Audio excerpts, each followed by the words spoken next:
May mga pangulo pala na hindi nagsona? Yes, class! Pero hindi dahil tinamad sila o na-late ang alarm clock, ha?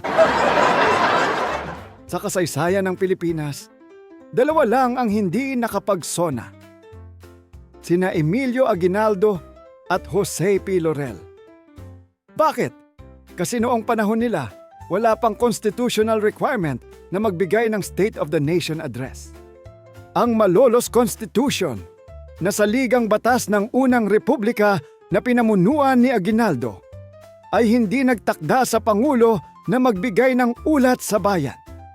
Ganoon din ang 1943 Constitution na saligang batas ng ikalawang republika kung saan si Laurel lamang ang naging Pangulo. Technically, wala silang na-skip. Parang estudyanteng walang exam dahil hindi pa ginawa ang syllabus. Kaya tandaan, may mga pangulong hindi nagsona, pero hindi dahil umiiwas magbigay ng report. Iba lang talaga ang batas noong panahon nila.